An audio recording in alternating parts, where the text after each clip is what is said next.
नमस्कार, आप देख रहे हैं आई इंडिया और मैं हूं डॉक्टर पंकज सिंह गौर। यूपी की राजधानी लखनऊ में एक बार फिर बेरोजगारी का साया मंडराने लगा है।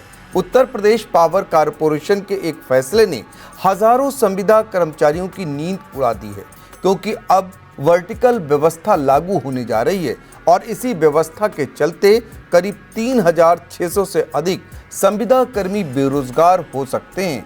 दूसरी तरफ कर्मचारियों का कहना है कि अगर सरकार ने इस व्यवस्था को लागू किया तो लखनऊ समेत पूरे प्रदेश में बिजली आपूर्ति का संकट गहराने में देर नहीं लगेगी। पावर कारपोरेशन के इस निर्णय के खिलाफ संविदा कर्मचारी संघ ने 1 नवंबर से आंदोलन की चेतावनी दी है। संघ के नेताओं का कहना है कि जब बिजली आपूर्ति और राजस्व वसूली लखनऊ में सुचारू रूप से चल रही है तो फिर ऐसी व्यवस्था लागू करने की जरूरत क्या थी, जो पूरे सिस्टम को अराजकता की तरफ धकेल देगी।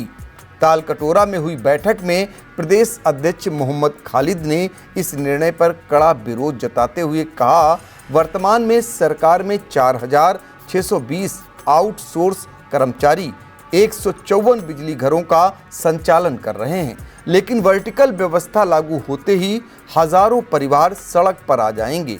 प्रदेश महामंत्री देवेंद्र कुमार पांडे के मुताबिक यह व्यवस्था न केवल कर्मचारियों के लिए नुकसानदेह है, बल्कि इससे बिजली व्यवस्था और राजस्व वसूली दोनों पर असर पड़ेगा।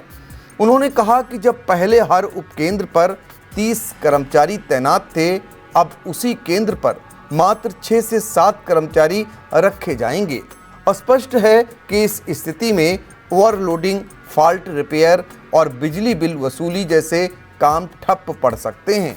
संघ के उपाध्यक्ष सुरेंद्र पांडे ने चेतावनी देते हुए कहा, अगर 1 नवंबर से पहले इस निर्णय को वापस नहीं लिया गया तो संविदा कर्मचारी धरना प्रदर्शन और कामबंदी आंदोलन पर उतरने को मजबूर होंगे। इधर कर्मचारियों में गुस्सा है। कईयों का कहना है कि वर्षों की मेहनत के बाद भी उन्हें अस्थायी नौकरी नहीं मिली और अब यह व्यवस्था उनकी रोजी रोटी पर ताला लगाने जैसा फैसला है। अब जबकि पावर कारपोरेशन की वर्टिकल व्यवस्था लागू होने की उल्टी गिनती शुरू हो चुकी है, हजारों संविदा कर्मी अपनी रोजी रोटी बचाने की आखिरी कोशिश में जुट गए हैं। कई ने सालों तक बिजली घरों की खामोशी में अपनी जवानी खपा दी। कभी गर्मी की रातों में फॉल्ट सुधारते रहे तो कभी तूफान में खंबे थामे रहे। अब वही लोग अनिश्चित भविष्य की दहलीज पर खड़े हैं, जहां एक ओर नौकरी खोने का डर है तो दूसरी ओर परिवार की उम्मीदें।